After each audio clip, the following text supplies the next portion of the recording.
అస్మద్గురుభ్యో నమః. జై శ్రీమన్నారాయణ. మన దేశంలో, మన సంస్కృతిలో నదులకున్నటువంటి విశిష్టత దేనికి లేదు.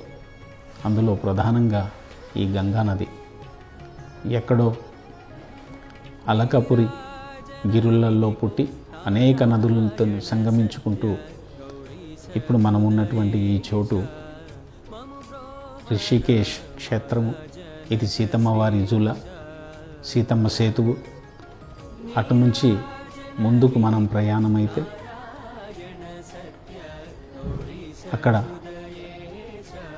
అమ్మవారికి ప్రతిరోజు సాయంకాలం పూట మహా ఆరతి ఉంటుంది.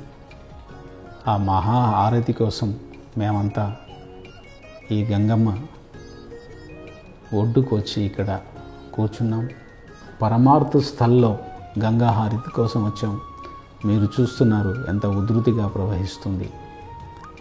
ఇక్కడ విశేషం ఏమిటంటే, గురువులు చెబుతారు, ఇంత వేగంగా ప్రవహించేటువంటి గంగా నది ఇంతమంది భక్తులు హారతి ఇచ్చిన తర్వాత ఆరతిని స్వీకరించినట్టుగా, ఆరతిని తను ఆస్వాదించినట్టుగా, హారతి ఇచ్చిన సమయంలో ఆ వేగాన్ని తగ్గించుకొని ఆ పరవళ్ళని ప్రశాంత చిత్తంతో నడుస్తూ ముందుకు కదులుతుంది.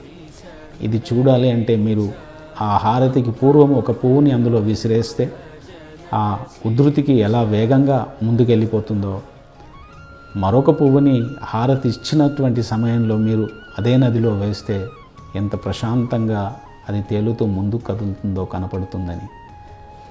అద్భుతమైనటువంటి ఈ గంగమ్మ మహాహారతిలో పాల్గొనే భాగ్యం మా అందరికీ లభించింది.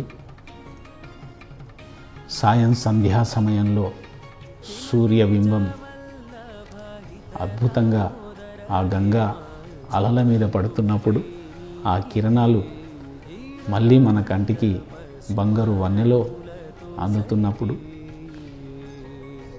ఈ సాయం సంధ్యా సమయంలో అమ్మవారికి ఆ పూల దొప్పలతో, నేతితో చేసినటువంటి వత్తులతో అమ్మకి ఆ దీప ప్రమిదల్ని నదిలో వదిలేటువంటి ప్రక్రియ, అందరూ కలిసి మహాహారతి గంగమ్మకి ఇచ్చేటువంటి అద్భుతమైనటువంటి ఈ సాయం సంధ్యలో మా అందరికీ ఆ భాగ్యం దొరికింది. ఆ బదరీ నారాయణుడు, ఆ మహాశివుడు గంగమ్మ తల్లికి హారతి ఇచ్చేటువంటి భాగ్యాన్ని మాకు అందించారు. ముందు వరుసలో కూర్చొని ఆ సీత నగర్ నుంచి జాలువారుతూ వచ్చినటువంటి ఈ గంగానది తోయాన్ని, ఆ నీటిని అలా తాకి పులకించి స్నానాన్ని ఆచరించి ఆ చల్లటి నీళ్ళల్లో ఒక్కసారి మునిగి స్నానం చేస్తే ఒంటికున్న అలసటంతా, రుగ్మతలన్నీ, మానసికంగా శారీరకంగా ఉన్నటువంటి రుగ్మతలన్నీ ఒక్కసారి గంగా నదిలో స్నానం చేస్తే తొలగిపోతాయి, తొలగించబడతాయి.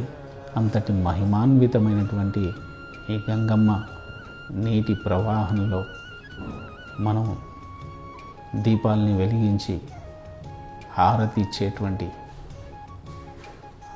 ఒక గొప్ప అదృష్టానికి ఈవేళ నోచుకున్నాం.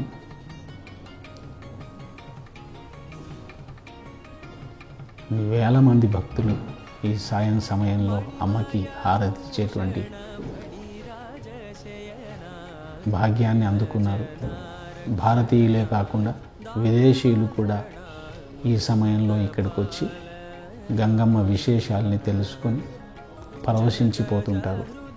వారు కూడా ఇలా దీపాలని వెలిగిస్తూ ఆ ప్రమిదల్ని గంగమ్మకి సమర్పించుకుంటారు. నేను, నా శ్రీమతి ఆ అదృష్టానికి నోచుకున్నాం. అమ్మకి ఆ దీపాన్ని వెలిగించి వదిలాం. ఆశీర్వదించమని, లోకా సమస్త సుఖినో భవంతు అనే మన సనాతన ధర్మ నానుడికి అందరూ బాగుండాలి అని అమ్మని ప్రార్థన చేస్తూ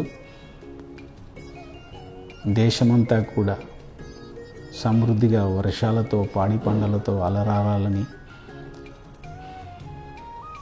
ఏ రుగ్మతలు లేకుండా, ఏ రోగాలు లేకుండా ప్రజలంతా సంపూర్ణ ఆరోగ్యంతో సుఖశాంతులతో విలసిల్లాలని అమ్మని ప్రార్థన చేస్తూ ఈ దీపాలని అమ్మకి సమర్పిస్తున్నాం.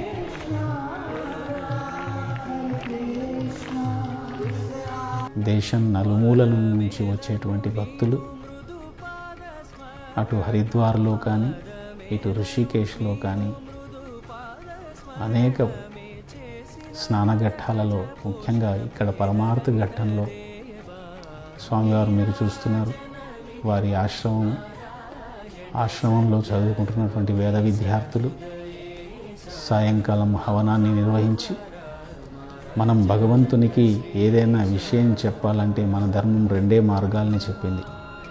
లోకంలో మన పనులను తీర్చుకోవడానికి డబ్బు అవసరమవుతుంది, బంగారం అవసరమవుతుంది, మిగతా అవసరం అవుతాయి. కానీ భగవంతుడితో మన కోరికలు తీర్చుకోవాలి, చెప్పుకోవాలంటే 2 మార్గాలు. ఒకటి హవనంలో ఉన్నటువంటి హవిస్సులు, ముఖంగా అగ్ని ద్వారా మనం కోరికల్ని భగవంతునికి చెప్పుకోవడం.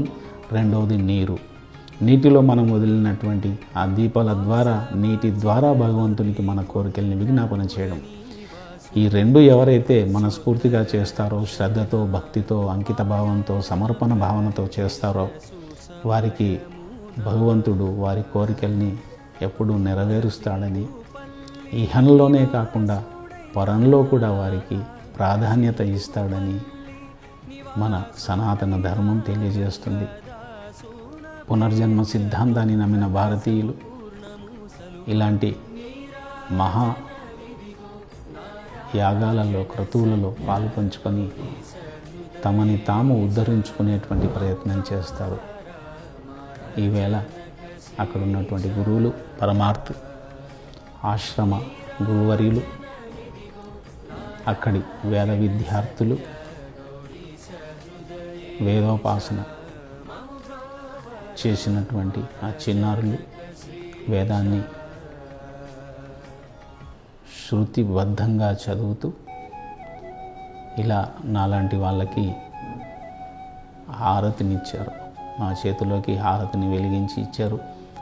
ఎంతోమంది భక్తులు అలా మహాహారతిలో పాల్గొని స్వయంగా గంగమ్మకి హారతి ఇచ్చేటువంటి గొప్ప కార్యక్రమంలో ఈవేళ పాలు పంచుకున్నాం.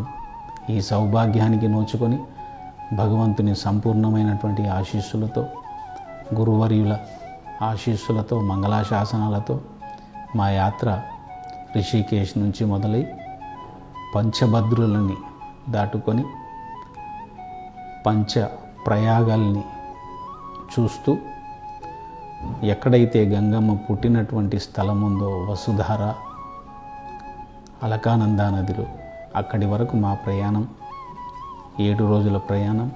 స్వామిని దర్శించుకోవడం, ఇక్కడ అతి శీతలమైనటువంటి ఈ గంగానది స్నానంతో మొదలుపెట్టుకొని బద్రీనాథ్ క్షేత్రంలో ఉన్నటువంటి ఉష్ణగుండాలలో స్నానాన్ని ఆచరించి భగవంతుని సేవించుకునే వరకు ఈ గంగానది ఒడ్డు మీదుగా కొండల్లోంచి, కోనల్లోంచి సాగే ప్రయాణం సుఖప్రదం చేయమని స్వామిని ప్రార్థన చేస్తూ గంగమ్మకి హారతినిస్తూ మా ఈ యాత్ర ముందుకు కొనసాగడానికి ఆశీర్వదించవలసిందిగా ప్రార్థన చేస్తూ ముందుకు కదులుతున్నాం. జై శ్రీమన్నారాయణ. అస్మద్గురుభ్యో నమః.